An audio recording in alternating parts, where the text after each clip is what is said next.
شیخ زکریا کاندلوی خود لکھ رہے ہیں، اور دیکھیں یہ ایک بہت بڑی کرامت ہے کہ انہوں نے خود لکھ دیا ہے. آپ حیران ہوں گے جو کچھ انہوں نے اس میں لکھا ہے. انہوں نے کہا کہ طبیبوں نے یعنی ڈاکٹرز نے کسی بیماری کی وجہ سے، اور وہ بیماری بھی ذہنی تھی، مجھے چند دنوں کے لیے ذہنی کام کرنے سے روک دیا، تو میں نے فرصت کے ان ایام کو غنیمت سمجھا. اور میرے جو شیخ تھے الیاس کاندلوی صاحب، جنہوں نے یہ تبلیغی جماعت بنائی، انہوں نے بڑے عرصے سے مجھے کہا ہوا تھا کہ کوئی تبلیغی نصاب لکھ دو. اس کا پہلے نام تبلیغی نصاب ہوتا تھا. فضائل اعمال، فضائل درود، فضائل حج، یہ سارا اس کا حصہ ہے. اب انہوں نے خیر وہ فضائل اعمال علیحدہ کر دی. تو کہتے ہیں بڑے عرصے سے میں اس کی تکمیل نہیں کر سکا، اب اللہ نے مجھے موقع دیا ہے کیونکہ ڈاکٹروں نے ذہنی کام سے روک دیا. ہاں، تو میں نے کہا یہ خالی ایام میں ان کو یوٹیلائز کر کے ایک کتاب کیوں نہ لکھ دوں.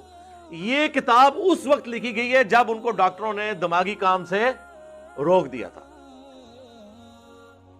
اور کتاب بھی اس کے اوپر شاہد ہے. جو کچھ انہوں نے اس کے اندر لکھا ہے وہی صوفیوں والی تعلیمات، وہی واقعات کہ جی ایک بزرگ تھے روزانہ 3 قرآن پڑھتے تھے، ایک تھے روزانہ 8 قرآن پڑھ لیتے تھے.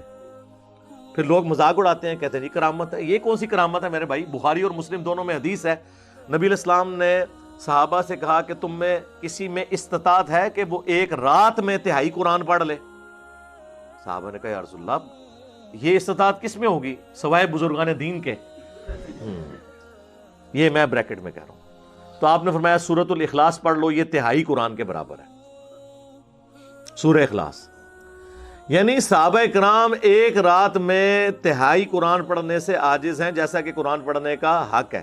تو بابے تو شاہی کوئی نہیں تے بولا گے نا سی بابے کی تو 8 قرآن روزانہ نہ پڑھ لیندے نے. اور کرامت کیا ہے کہ یہ کون سی کرامت ہے؟ صحابہ کرام کو تو ایسی کوئی کرامت حاصل نہیں تھی. تو یہ اس کے اندر لکھا ہوا ہے.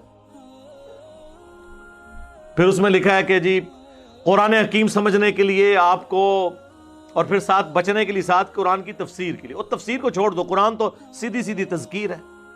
وَأُوحِيَ إِلَيَّ هَذَا الْقُرْآنُ لِأُنذِرَكُمْ بِهِ وَمَنْ بَلَغَ. اے نبی تم فرما دو قرآن مجھے اللہ نے اس لیے وحی کیا کہ اس کے ذریعے میں تمہیں بھی نصیحت کروں اور جس تک یہ کتاب پہنچ جائے.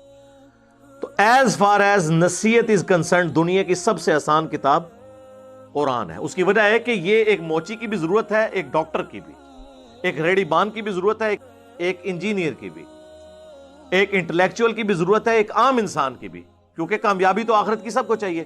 تو یہ سب کو سمجھ آئے گی. اسی لیے قرآن حکیم میں کم از کم 4 دفعہ تو آیا یہ وَلَقَدْ يَسَّرْنَا الْقُرْآنَ لِلذِّكْرِ فَهَلْ مِن مُدَّكِرٍ. ہم نے قرآن نصیحت حاصل کرنے کے لیے آسان کر دیا، ہے کوئی اس سے نصیحت حاصل کرنے والا؟ تو کیوں کہا؟ اسی لیے کہا نا نصیحت حاصل کریں. وہ جی نہیں وہ تفسیر کے لیے 15 تفسیر کون کر رہا ہے؟ اور پھر 14 علوم گنوانے کے بعد 15واں انہوں نے لکھا وہ بھی ہے، یعنی گاڈ گفٹڈ. یعنی آپ 14 تو کسبی ہیں جو آپ کر سکتے ہیں، حاصل ایکوائر کر سکتے ہیں. جو 15واں علم ہے وہ بھی ہے، وہ گاڈ گفٹڈ ہے. یہ انہوں نے اس لیے پاک چھوڑی ہوئی ہے کہ اگر کوئی قرآن پہ کی تبلیغ بھی شروع کرے اسے کہ جی بھی تو آپ کے پاس ہے ہی نہیں ہے.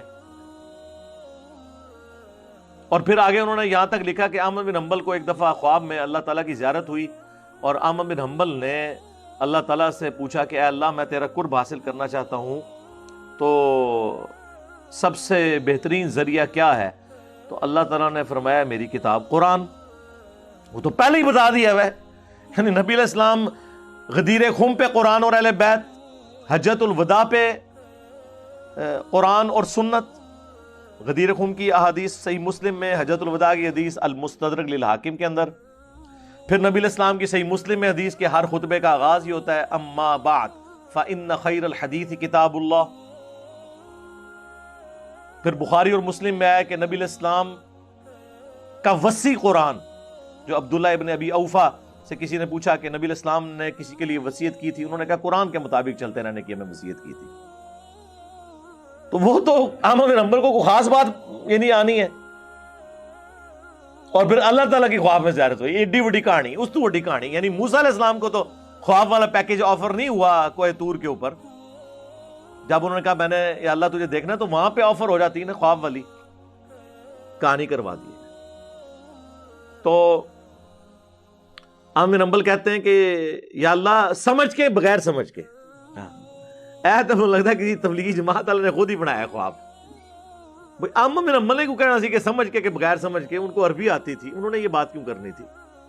ٹھیک ہے، جبکہ اللہ کے نبی علیہ السلام کی حدیث بھی موجود ہو جامع ترمذی میں کہ جس شخص نے 3 دن سے کم میں قرآن مکمل کیا اس نے قرآن کے فہم کا حق ادا نہیں کیا.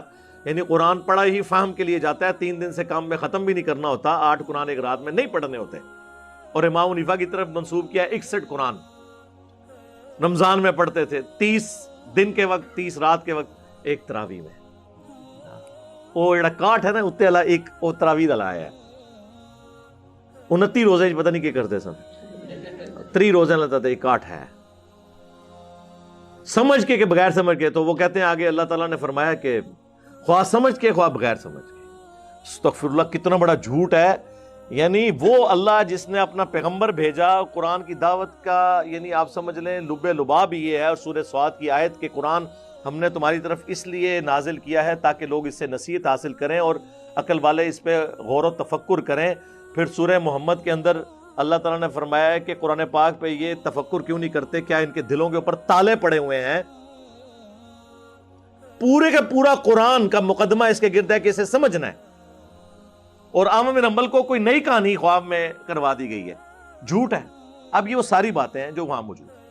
پھر وہ جو 70,000 دفعہ کلمہ شریف TCS بلٹی کروانے والا واقعہ، وہ بھی لکھا ہوا ہے فضائل اعمال میں.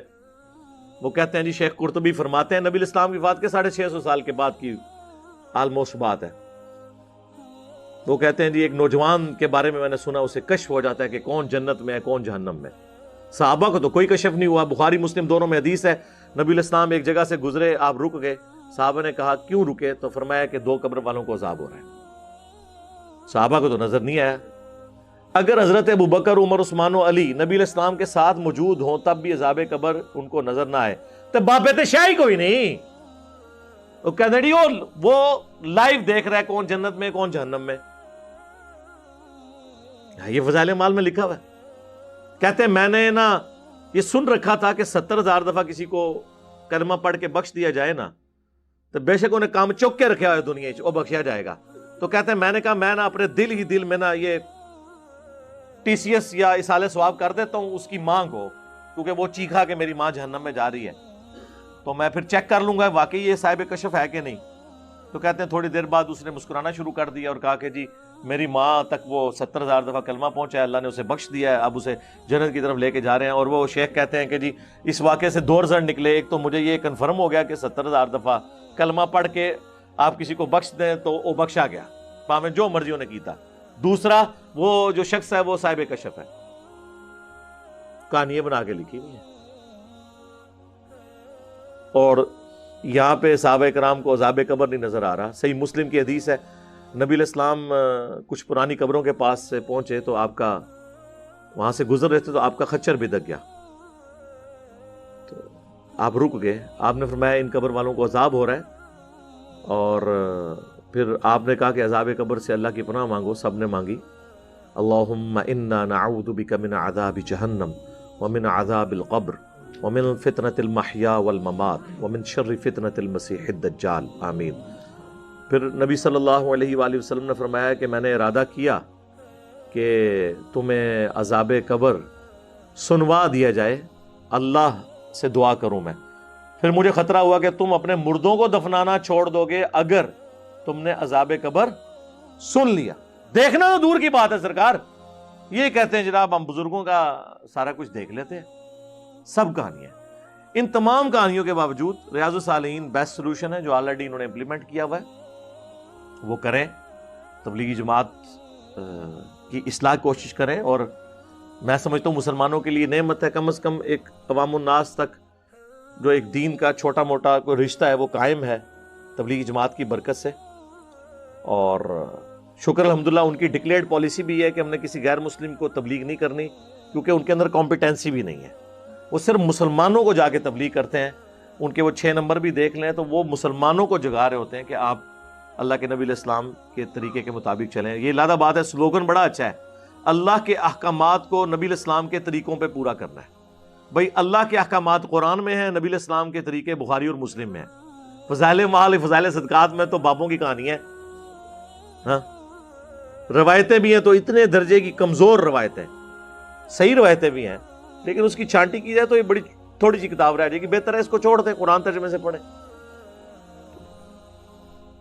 تو بڑا دکھ ہوتا ہے اس حوالے سے کہ اتنی بڑی جماعت جو ہے وہ ان چیزوں کے ہاتھوں ہائی جیک ہوئی بھی ہے، اور میرا خیال ہے جماعتوں کے پھیلنے کی وجہ بھی یہی ہوتی ہے کہ لوگ کہانیوں میں خوش رہتے ہیں۔ قرآن والی تعلیمات میں تو پھر 78 بندے اکٹھے ہوتے ہیں نا حضرت نوح علیہ السلام کے ساتھیوں کی طرح، وہ پھر کام اتنا بڑا پھیلتا نہیں ہے، اتنی ننگی توحید کون سن سکتا ہے؟ تو اس لیے میری طرف سے تو اس کی مذمت ہے جو انہوں نے حرکت کی ہے۔ ساری باقی جماعتوں کو بھی اجازت دیں کہ وہ اپنا پوائنٹ آف ویو لوگوں کے سامنے رکھ سکیں۔ یہ چند ایک باتیں تھی جو میں نے آپ کے سامنے لے کے آنی تھی، تاکہ یہ ہمارا بھی ایک حصہ اس حوالے سے ڈال جائے۔